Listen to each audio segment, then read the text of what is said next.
চট্টগ্রামে ঝুঁকিপূর্ণ ভবন ঘিরে আতঙ্ক দানা বেঁধেছে নগরবাসীর মাঝে। সম্প্রতি ভূমিকম্পের পর তড়িঘড়ি করে ঝুঁকিপূর্ণ স্থাপনার তালিকা প্রস্তুত করেছে সরকারি দপ্তরগুলো। যদিও নগর পরিকল্পনাবিদরা বলছেন, এসব কাগজের তালিকা তৈরি করার বদলে ভবনের নকশা অনুমোদন থেকে নির্মাণ পর্যন্ত পুরো প্রক্রিয়ায় প্রয়োজন কঠোর নজরদারি।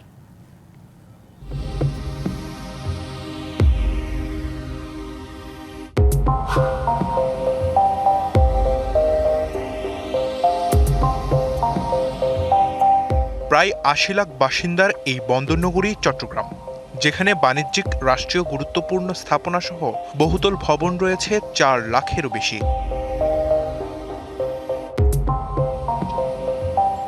সম্প্রতি চট্টগ্রামে বারবার ভূমিকম্পের পর এসব বহুতল ভবনের নিরাপত্তা নিয়ে জনমনে উঠেছে প্রশ্ন, বেড়েছে নগরবাসীর উদ্বেগ।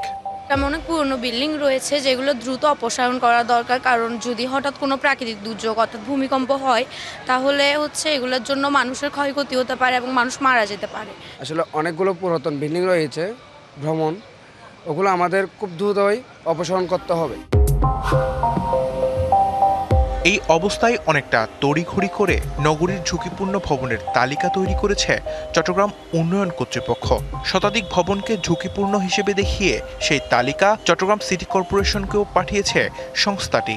এর মধ্যে আবাসিক ভবন ছাড়াও রয়েছে শিক্ষা প্রতিষ্ঠান, শপিং মল এবং সরকারি দপ্তরও। ভবন নির্মাণের আগে ভূমিকম্প সহনশীলতা নির্ধারণ এবং সংশ্লিষ্ট কর্তৃপক্ষকে দায়িত্বশীল ভূমিকা রাখার আহ্বান নগর পরিকল্পনাবিদদের। RICL TMX, যুগের পর যুগ স্থাপনা থাকে মজবুত।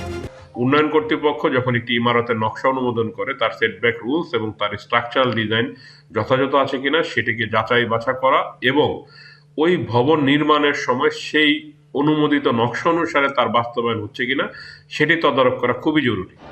শীঘ্রই ঝুঁকিপূর্ণ ভবন অপসারণে ব্যর্থ হলে নিজ উদ্যোগে ব্যবস্থা নেবে বলে জানান এই কর্মকর্তা।